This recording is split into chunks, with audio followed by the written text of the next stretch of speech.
Welcome to Rounds, everyone. Wednesday morning, May 15th.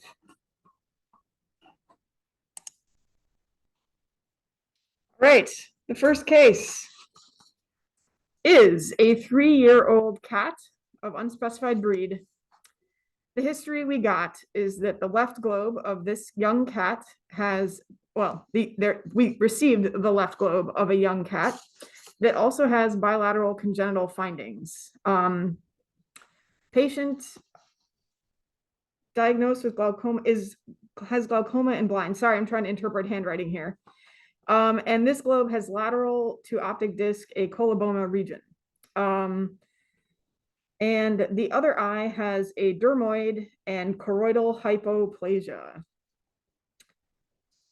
And their concern is that, can we tell anything about the iridocorneal angle that might inform glaucoma possibilities for the opposite eye? So we received the globe, and it was buphalmic. And the lens was subluxated and cloudy, and the vitreous was kind of thin. And the optic nerve head was fairly large, right down here. And I thought it was deeper than the normal appearance of a normal cat optic nerve head, so greater than a cat cup, which indicates optic nerve atrophy. And then also, most significantly, is this lateral to the optic nerve head scleral bulge. And in this area, the choroid is not apparent. So the choroid is apparent everywhere else by this dark pigmented area. This is the tapetum. So this is the dorsal half of the eye. I did a horizontal cut to sample this. So we're lacking that pigmented choroid in that area. And it also bulges outwards. So let us jump to the slide. So first we'll take a look at the subgross view of the slide. Actually, I'll do it like this. All right, so here we have the cornea. Looks relatively normal. We have our little iris leaflets. The iridocorneal angle and the ciliary cleft. The iridocorneal angle itself is open, but the ciliary cleft is quite collapsed and closed. We'll take a higher look at that. And that's similar on the other side. The lens, I think, was relatively normal. And then we see this outpouching of the sclera here with some extra, oh dear, the mouse is misbehaving, with some added extra pink tissue here.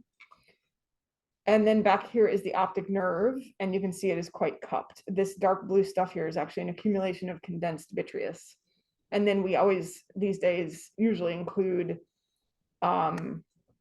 an extra slice of the eye just to get another look at an iridocorneal angle. So this globe has a number of kind of interesting features.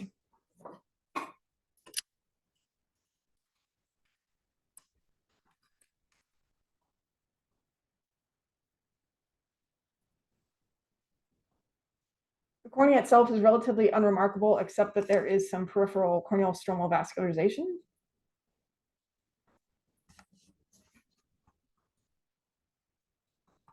I swear I wiped this slide off. I swear, I swear, I swear. Slightly better.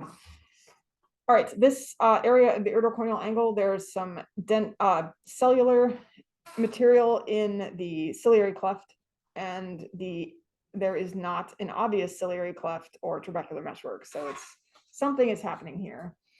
And on the front surface of the iris, there's also something going on. Before we go any deeper, let's go back here. I swear I wiped it off. It's not coming off. All right. Here is our deeply cupped optic nerve head. And then just lateral to that, we have this area where the sclera gets quite thin. And then we also have this deposition of pink material with some darker purple areas. And then overlying that, the retina is very thin, so there's retinal atrophy. And also the choroid also goes away. So over here in this area, the choroid is present. You can see that darkly pigmented area, and then the choroid, the pigment of the choroid just disappears and the sclera gets quite thin. Here's more of that pink material that is irregular and is lined by the atrophied retina inside the eye. And then we're just going to step over here real quick to start talking about the anterior uvea in this eye. So this iris is a little bit chubby, so it's a little bit expanded, and it's more purple than it should be. So it's definitely hypercellular. So when we go higher mag, this iris stroma is just straight up too cellular. So something is going on here. And when we go higher, we have relatively bland-ish looking spindle cells.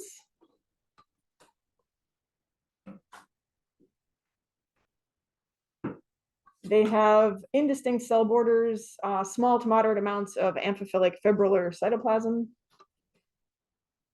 And their nuclei have fairly condensed chromatin and variably conspicuous single nuclei. So there's a nucleolus there. Here's one here. Here's one over here. So we have a mildly atypical population of spindle cells that are in the iris stroma. And also, they line the anterior surface of the iris.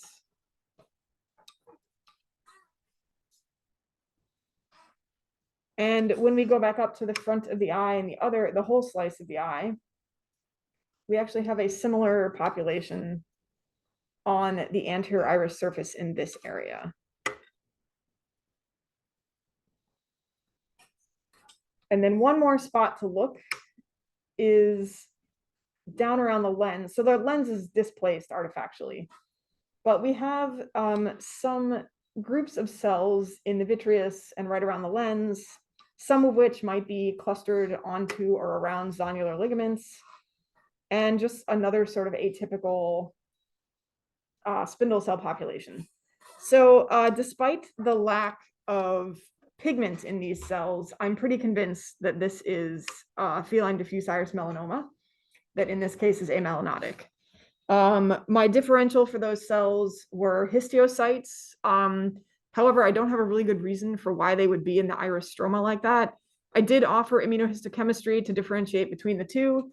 So I offered a CD204, which should mark histiocytes, and I offered a melon A, which tends to work fairly regularly in feline iris melanomas. So they have not taken me up on that offer. So I don't know what they actually are, but my suggestion is that they are neoplastic melanocytes.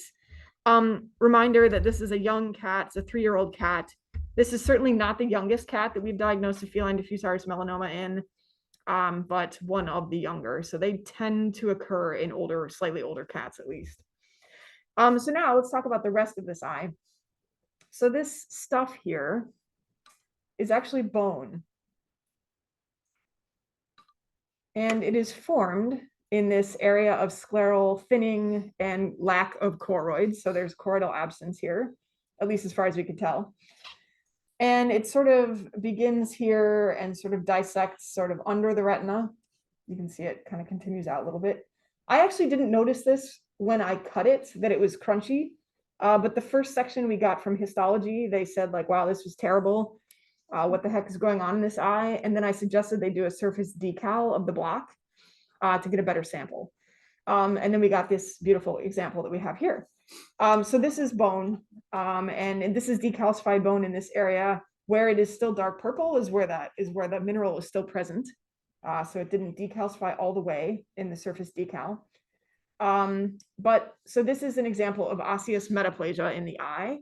And in cats in particular, I feel like it happens more frequently in abnormal eyes, either traumatized, etc.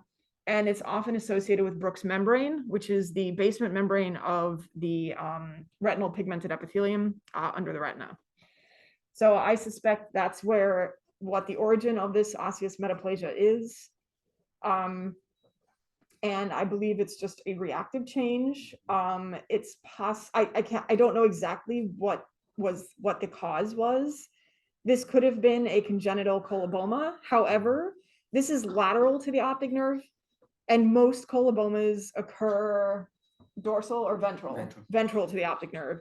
So this would be a slightly abnormal location for a coloboma in the back of the eye. A coloboma is a congenital absence of tissue. And so typically they occur in globes during development in an area where the sclera is sort of forming around and coming together ventral to the optic nerve. But once again, this is sort of an abnormal location. The clinician also thought that this patient's other eye has a coloboma. So perhaps this is some sort of weirdly located coloboma, and that I would assume that the osseous metaplasia is just some sort of reactive change associated with that. I think this, so go back to the hieroglyph, sorry. Do you think this is choroid here? So what I'm asking there, Gideon was gonna point out if there's a tissue between the sclera and the. Yeah, I don't know because there's not very much pigment there. And then part of me thinks this could be retina. Yeah. And actually, when we went to where it's sort of Goes back into. Yeah, sorry, making everybody sick probably. Like right back here. Doesn't look there's much in there. Yeah, and I don't see much in the way of pigment here. Although actually, I take that back. Here's RPE cells.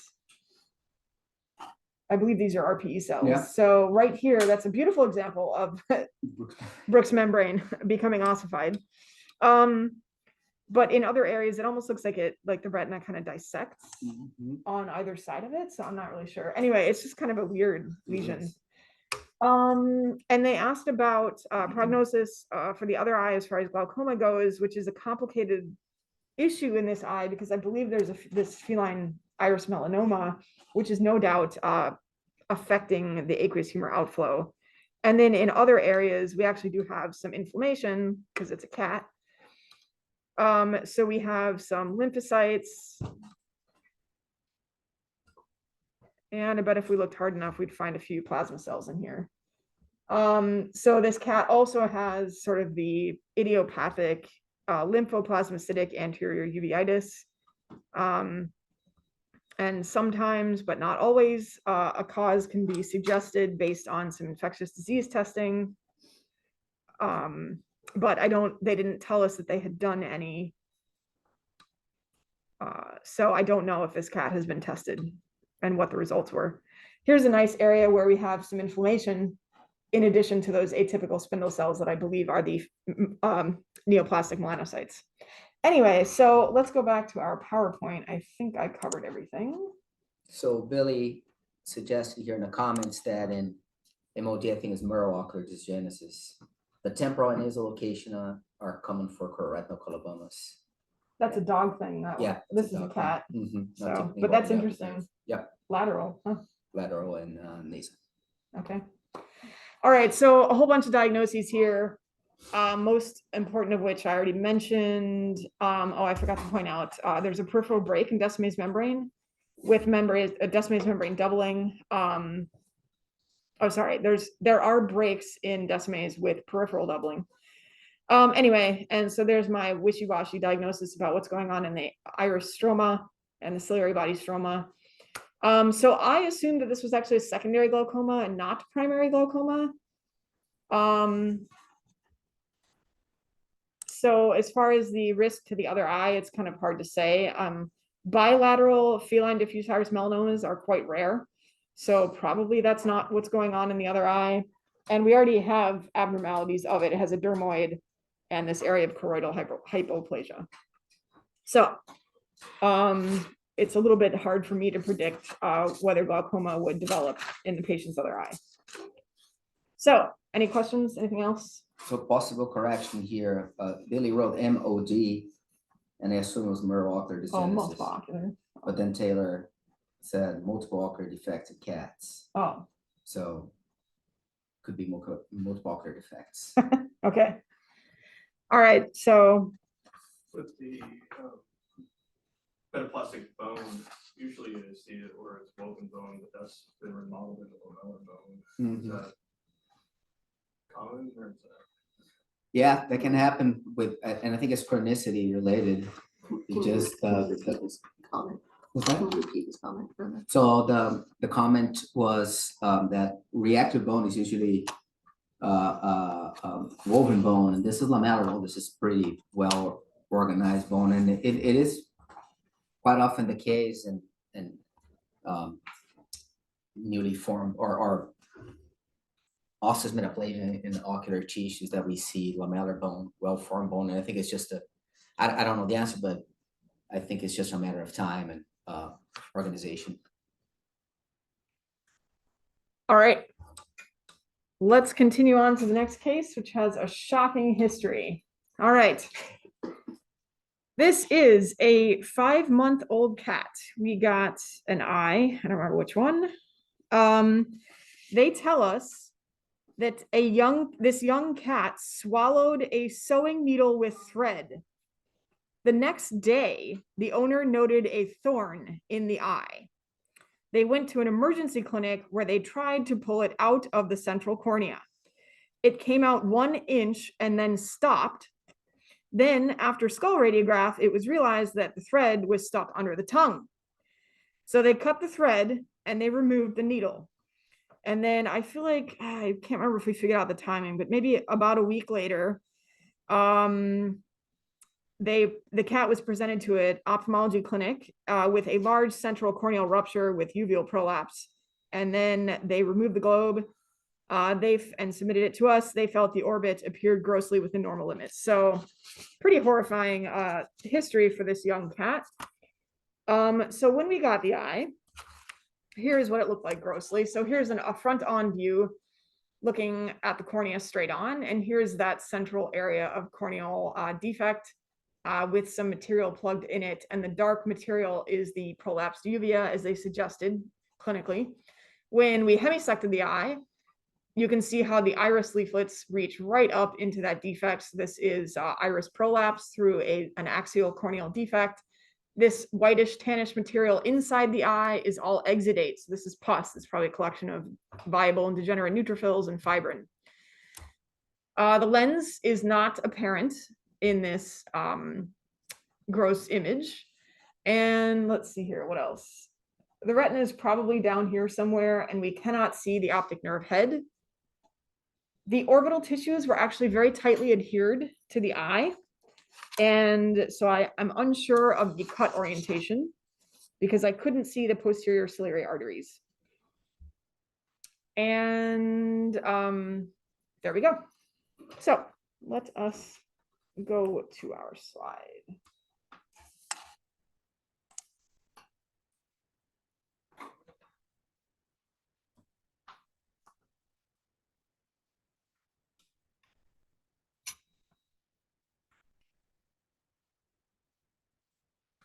So in pathology, whenever you have lots of purple stuff, that usually means that there is a lot of cells. And that is true here. In this case, these are inflammatory cells. Here is the cornea. And the protruding tissue here is going to be some uveal tissue. So this is the iris coming up toward that defect and blending with this exudate here, suppurative exudate. The peripheral corneal stroma is a little bit vascularized here. The lens is not obvious at this magnification. So it's very possible that the lens was extruded through the corneal perforation. But I think there's evidence of some of it still in the eye. And then as we go around, here is the vitreal space, and there's a lot of exudate in it. Here is the retina, so it is multifocally detached and extensively necrotic. And then as we move back into the orbit, you can see once again that the orbital tissues are very darkly purple. So this is a very hypercellular orbital tissue, usually, well, in this case, consistent with orbital cellulitis. Okay, so let's go higher mag now. So as they said, they had removed the needle at this point, but it did come through the cornea. So probably the injury that the needle caused eventually led to corneal perforation.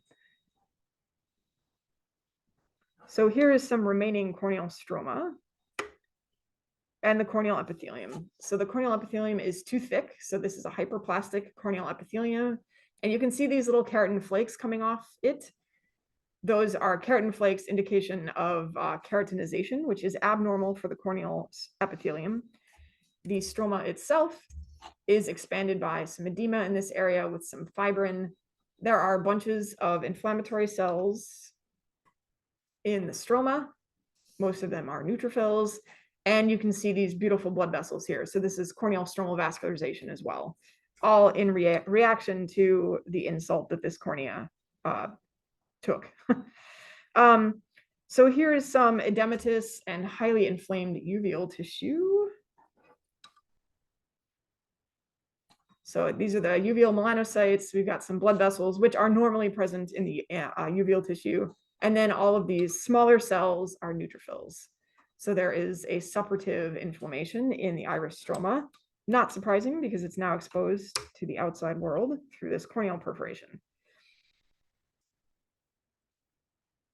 As we move back into the eye, I'll go right here because this has a beautiful little segment of the now discontinuous lens capsule.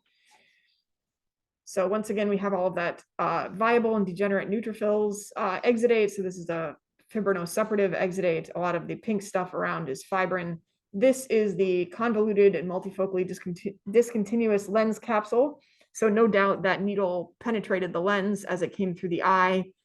I'm sure having the thread pulled partway through it probably didn't help.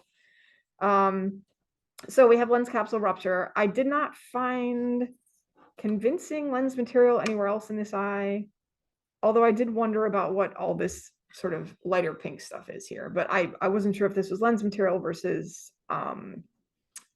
fibrin. I believe some of these are bacterial colonies surrounded by a bunch of chromatin and pycnotic nuclear debris, probably from neutrophils. Not surprising when you have something dragged up through the oral cavity into the orbit and through the globe, it brings bacteria with it.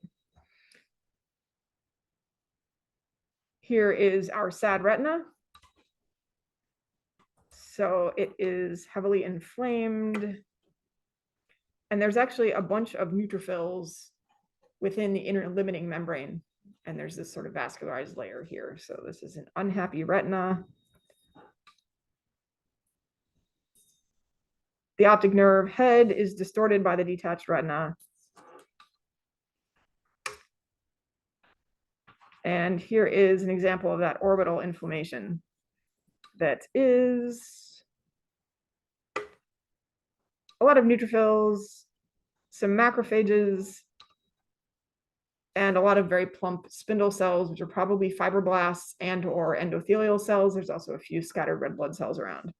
So we have a fibrinosuppurative or pyogranulomatous orbital cellulitis. We also have an endophthalmitis. So those are the main features of this eye. I did not find a site of penetration, an exact site of penetration of the needle. As you can imagine, it would be fairly small. And with all of the orbital tissues tightly adhered to the eye, I didn't try to peel them off and look for a tiny, tiny needle tract. And I did examine 2 other sections of the eye, and the features are very similar to what I've just showed you. So let us go back to our PowerPoint. Okay. So corneal rupture, iris prolapse, severe fibrinosuppurative endophthalmitis with intraocular bacteria, lens capsule rupture. I presume that the lens nucleus was actually extruded through the corneal defect, and retinal detachment, atrophy, retinitis, and then granulomatous and fibrinosuppurative orbital cellulitis with episcleral fibrosis. So this is just a really interesting example. I've never heard a history like that before in my life, so I thought I wanted to share it. And kind of horrifying. These are the dangers of kittens and needles and thread. And that's about it. So I think we already talked about how got this. a question here. I think you might have addressed that. Do we know what the timeline between the needle being pulled out and the eye being nucleated? The duration of time that they stated was about, they say 1 week. So I don't know if that like day 1 is when the cat ate the thread, and then Okay. day 2 is when it was noted coming out of the eye or not. I'm not sure, but something like that. Yep. So weekish. A weekish, yeah.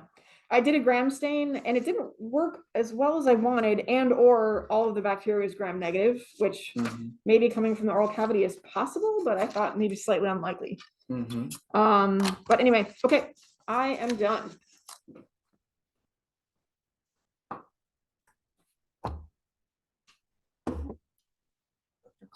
Clemens is joining us now with her cases.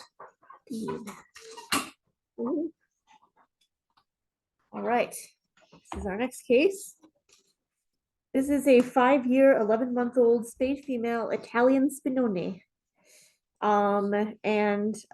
This left eye blind, kind of ran through the band, third eye blind. Anyway, left eye blind, mild buphthalmia, diffuse corneal edema with moderate circumferential neovascularization, and unable to see inside the rest of the globe. And that's all the history that I'm going to give you for now. There is a key piece of information provided as general medical condition, but we'll withhold it until we've seen this eye. So grossly, this eye was indeed quite buphthalmic. You can see based on the measuring stick down here that it's a fairly large globe for most dogs. We do have a somewhat opaque cornea. We have a lot of hemorrhage inside this globe. We have a detached retina here. And then we also have this whitish tissue here, maybe kind of in the area of iris and ciliary body, which is interesting. And we'll take a look at that closer in a second. Also, the lens is a little bit cloudy, so probably a cataract.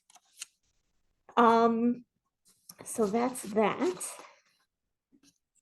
Let's see if we can do a decent subgross here. First, we're going to wipe it. It's got a lot of stuff in it.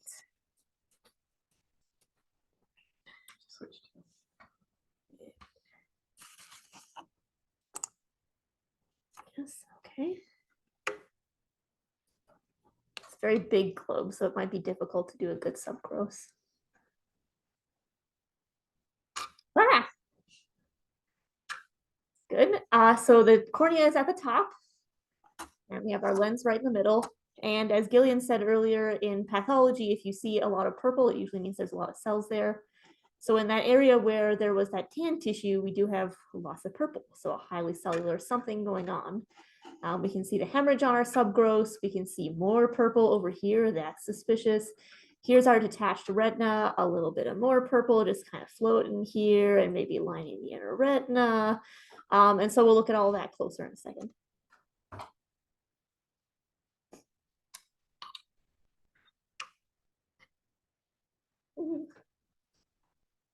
So we rotated the globe so that the cornea is on our right.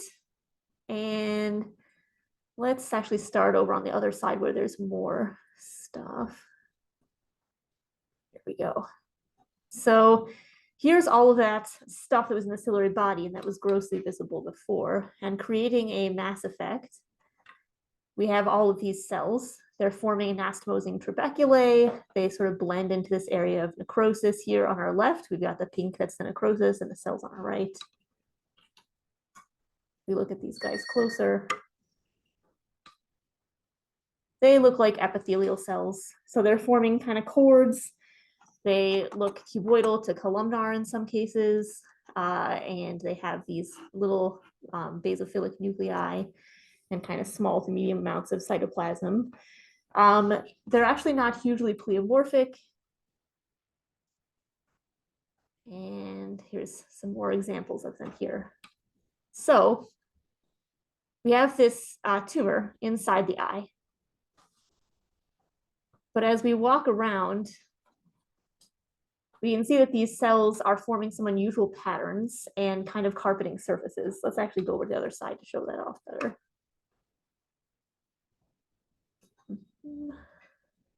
Here we go.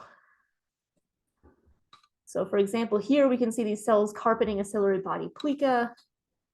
And here they're actually forming these little delicate papillary projections with these loose fibrovascular cores. And they almost look like they're forming micelles in some areas.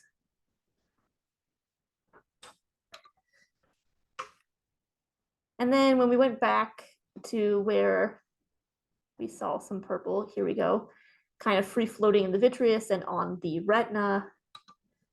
We can see that similar cells are carpeting the inner retinal surface as far back as this area here. So this is also one of my favorites, even though it's kind of just like an awkward piece of retina that's sort of detached. So it's just sort of artifactually hanging out here, but you can see that, again, the inner retinal surface of this tiny little floaty piece is carpeted by these little papilliferous projections of neoplastic epithelial cells. So you may wonder, since we have a large ciliary body mass in particular, as well as the more carpety patterns, if this may be a tumor that arose in iridociliary epithelium. And I think there's maybe a possibility of that, but given the extensive carpeting pattern and the kind of multifocal distribution around the eye, I would be much more suspicious about a metastatic carcinoma in this case, a carcinoma that metastasized to the eye. On top of that, the kind of papilliferous projections and the sort of smaller cells are not necessarily super common morphologies associated with iridociliary adenoma. So sort of the arrangement and morphology of the cells is not necessarily classic. So much more suspicious for a metastatic tumor to this eye.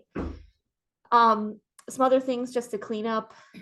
We do have a retinal detachment and tear. So remember that to diagnose a true in vivo tear, finding this curled over end of retina is very useful.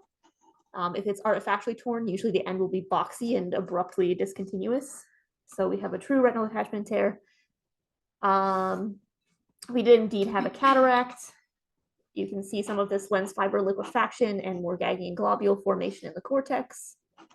And we can see the lens epithelial cells migrating posteriorly. There was also a good amount of corneal disease and intraocular membranes. The piece of history that I withheld from you originally on this dog is that they describe under general medical conditions that this patient had a left nephrectomy for adenocarcinoma about 2 years prior to enucleation. What kind of adenocarcinoma? Presumably renal adenocarcinoma, Okay. left nephrectomy. I would wonder in this case if this is metastatic disease from the kidney.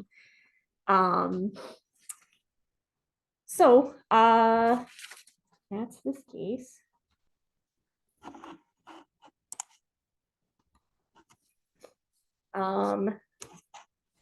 Any questions on it? We'll keep going. So Karen Arnold has a question here. Wasn't there a papillary variant of iridociliary tumors that tend to carpet inner surfaces? Although I Sometimes agree the cells do not look iridociliary. Sometimes the iridociliary adenomas do carpet surfaces, so don't necessarily rule out an iridociliary tumor based on that. We do sometimes offer IHC to distinguish if we're not sure if it's metastatic versus a primary tumor. But even immunohistochemistry can be very difficult to distinguish between possibilities. I think maybe the favorite in this case could be if you try a vimentin cytokeratin. The iridociliary tumors, let's see, they should be like variably pancytokeratin positive and vimentin positive. And then metastatic tumors would theoretically be, I mean, they could be variable is the issue, but theoretically they would be pancytokeratin positive and vimentin negative if they have an epithelial morphology, theoretically. But if they're metastatic, they could be undergoing epithelial to mesenchymal transition, and that could complicate things with the cytokeratin vimentin. So while we can try that and it may be useful, it can still be kind of muddy to distinguish. There's lots of overlap in essence, both morphologically by H&E and by IHC, so it can be difficult. In a case like this, with carpeting as far back as the retina and the kind of multifocal distribution plus the patient history, I was definitely more inclined to warn them to stage the dog and worry about metastatic disease rather than suggest that it's a primary and that it's completely excised and not a big deal. However, I mean, I think it would be fine to do a differential diagnosis in a case like this. Yeah, a lot of the carpeting that I think we have seen with that kind of papillary iridociliary adenomas is more on the anterior segment of the eye. I don't usually think of those as being papillary. I think about them as being cystic. Yeah. So I don't think they form papillae very often. Yeah, the personally. micropapilla is unusual. It would be very unusual for a primary iridociliary tumor. Yeah, I use the term papillary to refer to what Carol was mentioning. I know that I was going to say that in my experience, they're not papillary, they're cystic. Yeah, and the carpeting of those cases tend to be more in the anterior segment. I think that, as Megan was saying, the fact that they're carpeting the back of the eye or retina Makes me think more like a metastatic. But I think it's a reasonable differential. Oh, absolutely. Yep. Cool, next. All right.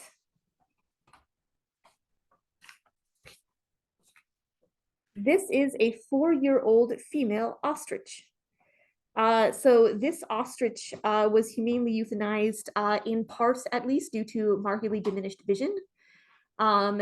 And the history for this ostrich is some time ago, there was construction around where the ostrich was housed, and she was spooked and ran into some fencing. And her left eye appeared to have a corneal perforation, although grossly and histologically we didn't see that in our sections, but maybe at the time there was. And then the eye kind of rapidly shrunk down and became phthisical on the left side. And then the patient also clinically had a cataract on the right side. So that's this ostrich in terms of clinical history. Was he euthanized or? Yes, humanely euthanized. And so here's the left side. So the left eye is indeed much smaller than the right, as you can see.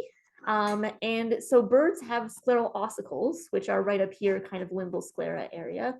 And there's also cartilage in the sclera through the back here, in the posterior sclera. But here, rather than forming like a nice sort of hemispherical layer of cartilage and sclera, the posterior profile of this globe is pretty wavy. So the globe is also quite shrunken and full of a tan tissue, which is likely going to turn out to be fibrosis. Spoiler alert, it is fibrosis. So basically phthisis bulbi in an ostrich, pretty cool. And then there is a cloudiness to the lens here on the right-hand side. And the vitreous was a little bit liquid and didn't really stay in the globe. So potentially a little bit of vitreal degeneration and cataract on the right.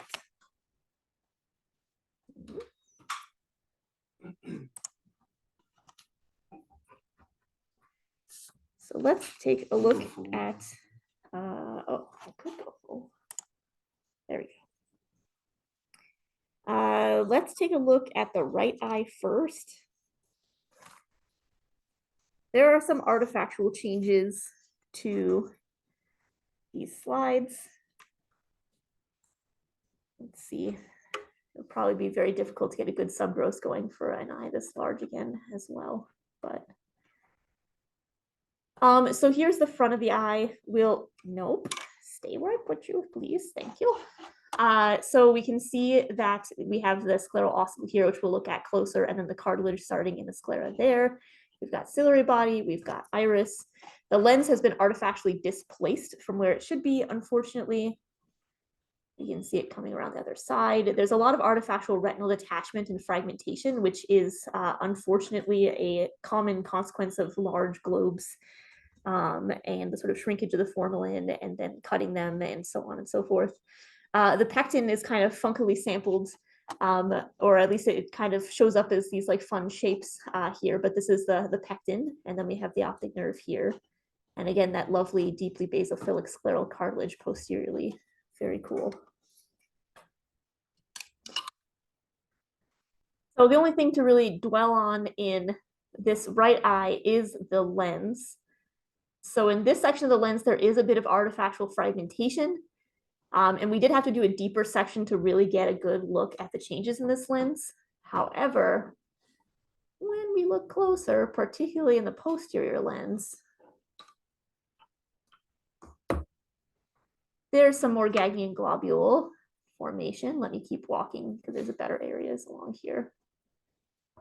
Boop, boop, boop. Let's find an area where there's actual lens capsule. There we go.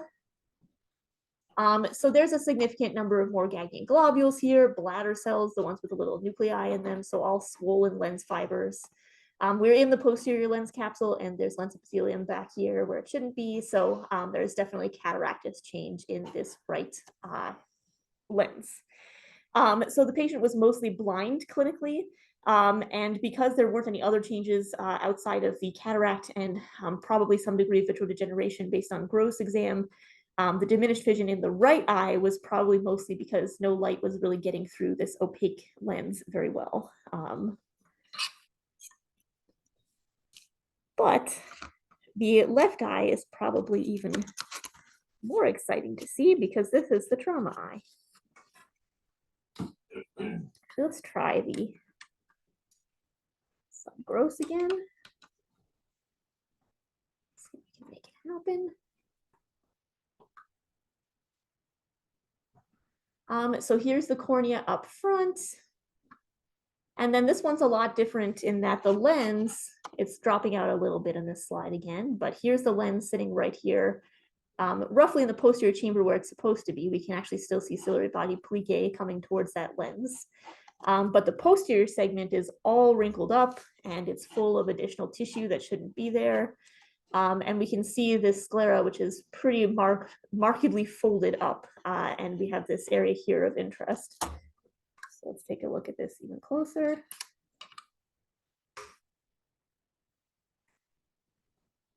So we're up here at limbus again. Here's peripheral cornea. We see the scleral ossicle here. Very cool. Coming back into the cartilage. Okay. So let's see, here we go. So the posterior lens is roughly at this level. So we have lens kind of coming down right here. And then this stuff behind the lens. So for example, right here, we're looking at kind of disorganized, mostly kind of glial looking stuff, which is probably what used to be retina. And then we also have lots of these big pink globules in amongst that. Let's find an even better area. They do exist. So again, kind of disorganized neuroglial looking stuff, and then these big pink globules. See, I know there we go. Tons of these big pink globules. They really remind you of Morgagnian globules and or bladder cells. Some of them even have nuclei to them. So these are lentoid bodies. So Mueller glial cells can kind of like differentiate like this, for example, in traumatized retinas of birds. So we just had a lot of these in this ostrich, which is kind of a key or common, I guess, trauma bird eye thing, which was pretty cool. There's quite a few of them. Just next to that, we can see all of this fibrosis. There actually is some adipose tissue behind that. Basically stuff that's being laid down in the eye, which is sort of chronically scarring down along with or as part of phthisis bulbi. And then we have, it's actually better to see in the PAS, so I'll switch to that as well. You can follow that folded scleral cartilage around and it does kind of drop out slightly, but here's one end, which basically is just a discontinuous end of cartilage. And then the cartilage here, the chondromatous matrix is pretty eosinophilic stained rather than its normal basophilia. And we kind of have maybe some loss of cell detail in the chondrocytes. So a little bit of degeneration in that cartilage that's been basically broken or fragmented at that site. They're rounded also. Yeah. Here, let's switch to PAS because it looks even better on that. When you first went, like the tour of the globe back, scleral ossicle and the cartilage was like discontinuous and like not connected to each other. And I said, oh, I know, I heard you say that as well. Like we go back up to the front and follow it around. Keep going. Ta-da! There. Yeah. Yeah, breaks in the Simple cartilage. fracture.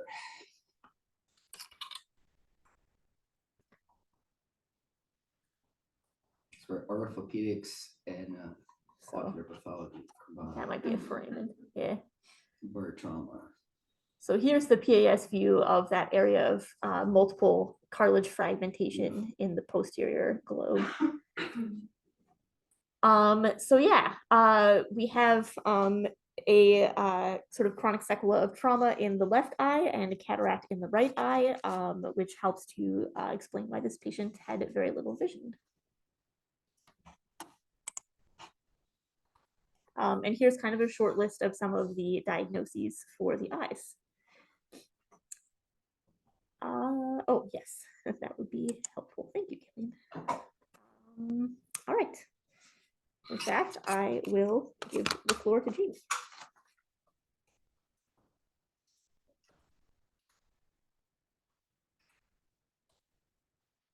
Or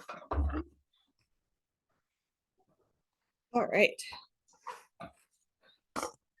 This first case is from a 8-year-old male neuter domestic short-haired cat. The left eye and lids and everything were submitted. The history was this cat had an extremely thickened and inflamed upper eyelid of an unknown duration. They thought that the left eye was maybe edematous and ophthalmic, had a deep anterior chamber, they were questioning whether or not the third eyelid was also thickened. And they said that the globe had a history of keratitis and fibrosis. And that originally, back in May of 2023, that there was a fleshy raised pig corneal lesion that had resolved. The other eye also had a diffuse keratitis at one time, but has now resolved. They did do cytology of the eyelid mass back in May of last year. And they, I guess pathologist stated a mixed inflammation with possible bacteria and mild squamous epithelial atypia.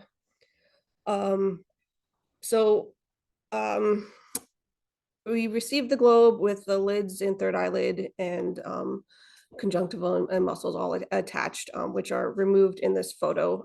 I inked the margins before I removed it because the upper eyelid was quite thickened and had a nodular mass kind of medial to the cathess that was about 12 by 9 by 8 millimeters. That's did not make it into the picture. It wasn't super photo worthy, but this is the globe.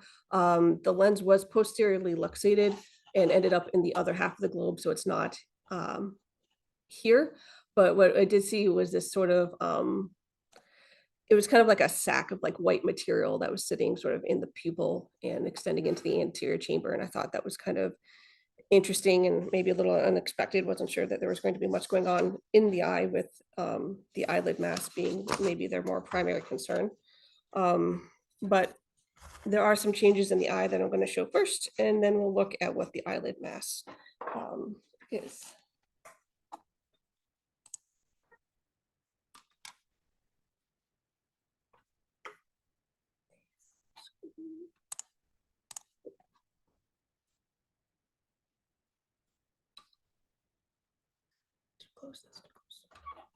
All right. Go. Well, it helps if I hold on to the slide. One moment. And this is a small slide. It shouldn't be that much of a problem. Okay, here we go. So we have cornea at the top. We've got our iris leaflets here, looking a little bit kind of cellular. Let's see if I can focus that a little bit better. Here is that what looks grossly like that white sac-like material. It's kind of this eosinophilic granular stuff here in the vitreous. And as promised, the lens was there in the other half of the eye and included in this section.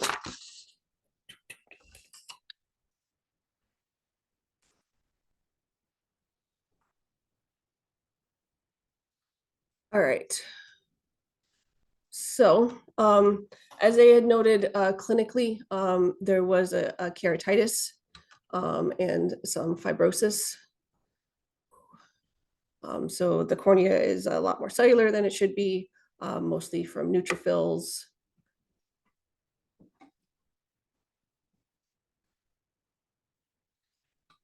Aha, there we go. Neutrophils and blood vessels coming in.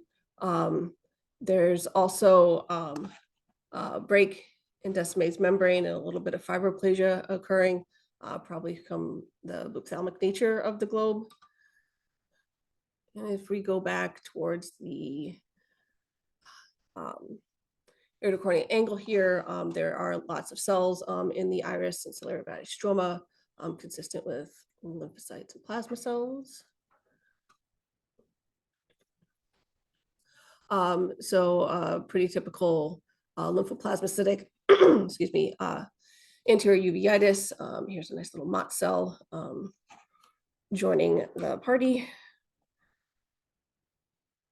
And then all the stuff in the vitreous here is this granular eosinophilic protein. We sometimes refer to it as special protein in the lab. Is something that we see a lot of times, but not always with anterior uveitis in cats. Not really sure exactly what it is. Originally, we thought it could be a lens protein, but a lot of staining and work has been done and it's not lens protein. I think it's like, I don't remember what it is, but It's a like gemisch a of gemisch. inflammatory proteins. The only one that I seem to be able to remember is fibrinogen, I think, and other inflammatory proteins that haven't been characterized yet. Yeah. So. Awesome. And then back in the back here, the retina, there's a little bit of inflammation, mostly perivascular, carrying into the retina. We maybe have some decreased retinal ganglion cells, a little bit of cupping of the optic nerve head and some gliosis to the optic nerves, a little bit of glaucoma to go along with the anterior uveitis. As sort of mentioned before, we often don't have or don't know the underlying cause for the anterior uveitis. We have seen this eosinophilic intravitreal protein with a lot of cases that are also happen to be Bartonella positive. We don't always see it with Bartonella positive cases, but usually when we have our lymphoplasmacytic anterior uveitis, we suggest infectious disease testing, especially to include Bartonella, since there's been sort of some repeats of Bartonella positive cats having the protein. And then as far as the eyelid mass, they were, like I said, they were concerned that the third eyelid was also maybe thickened in conjunction with the upper eyelid. But the third eyelid itself wasn't too bad, maybe a little bit of conjunctivitis. Gland looked pretty good. And let's see if I can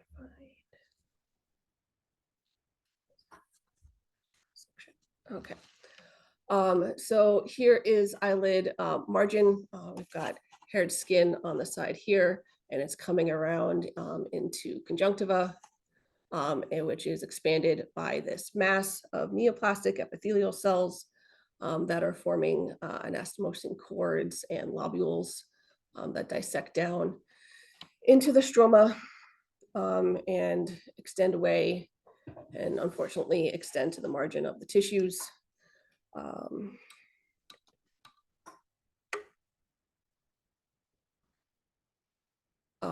So these is a nice example of epithelial cells.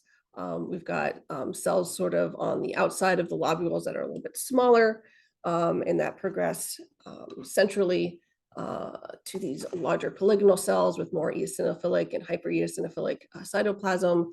And sometimes they keratinize a little bit more, get a little nuclear and cellular debris in the center of the lobules.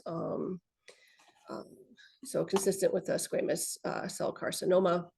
And then there's some increased fibrosis around the neoplastic cells consistent with desmoplasia or a Squamous response, often induced by carcinomas in general. And the other unfortunate, not only is it incompletely excised, but it was also, before you, within blood vessels. So it also had intravascular invasion. So potential for local and metastatic concern in this cat with this lesion. That also had uveitis as well. And I think I covered most of the diagnoses there. And I will move on to the next case. So this next one is, I've got a clinical picture here from this 10-year-old male neuter domestic short hair cat. They sent us the left globe. This cat comes with a history of being evaluated in January of this year for iris hyperpigmentation in both eyes that has been present for approximately 4 years, and for abnormal pupil movement in the left eye for about 1 year, which is the eye that we received. On exam, the left eye was also had glaucoma. So for the other eye, the right eye, they described multifocal iris pigmentation that they suspected to be melanocytoma, and they actually did transcorneal laser photoablation at the time that they took the left eye. Other interesting history is that in mid-February, I believe of this year, thoracic radiographs revealed a possible pulmonary nodule. And on CT that they did prior to the enucleation, they had evidence of lower airway disease, as well as, I think it was like one primary and one large primary and like one smaller pulmonary nodule in the lungs. The radiologist suspected that it was a separate neoplastic process from what was going on in the eye. The cat also on CT had upper respiratory infection signs with rhinitis and a nasopharyngeal polyp in chronic otitis media, and a chronic nephropathy was seen on ultrasound. And it also has periodontal disease. So lots going on in this cat. But the left eye that we received from the nice clinical picture, we can see this nice hyperpigmentation, kind of multifocal decoalescing around the iris here, and probably a little bit of regularity to the pupil shape as well. And I thought this might be a nice contrast to what Gillian showed earlier with her spindle cell non-pigmented population.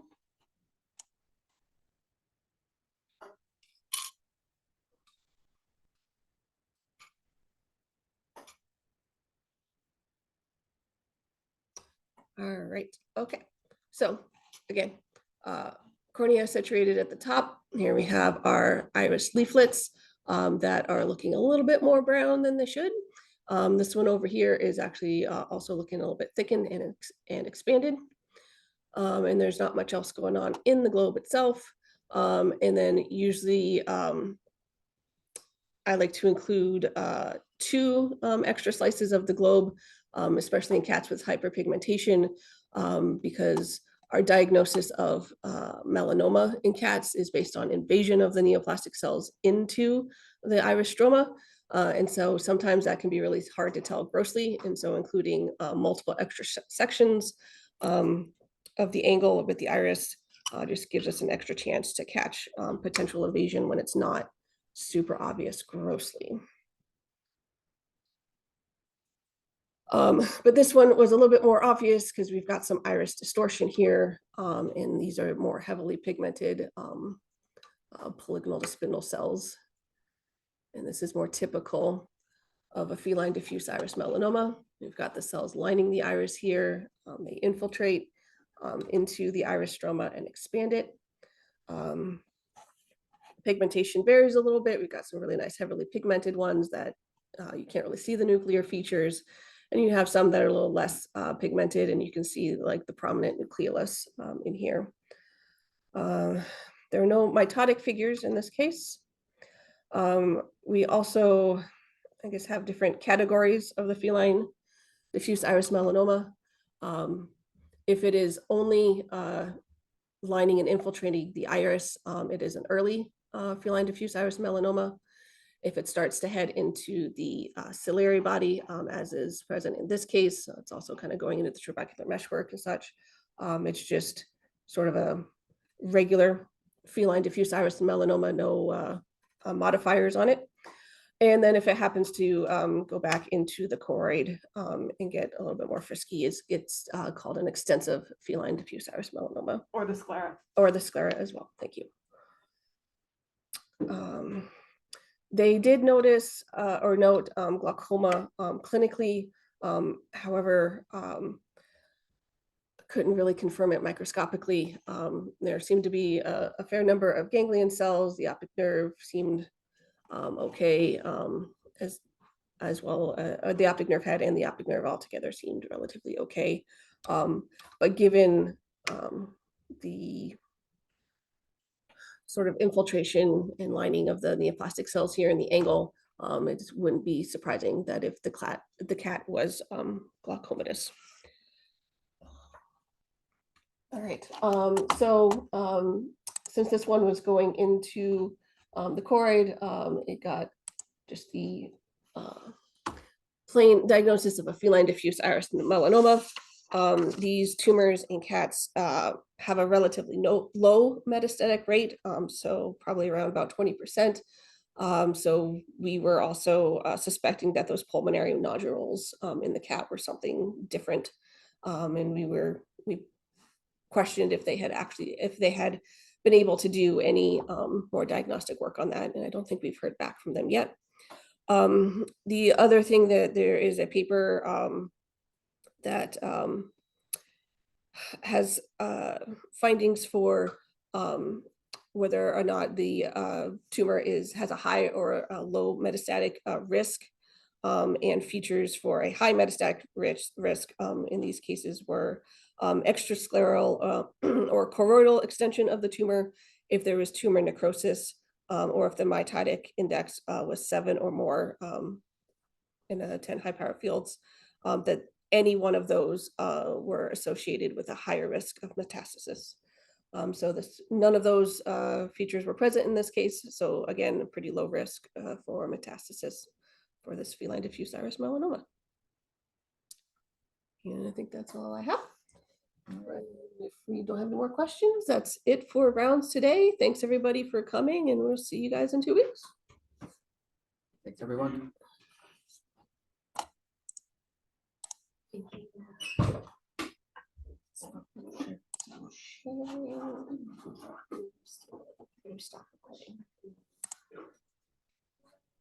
Stop recording.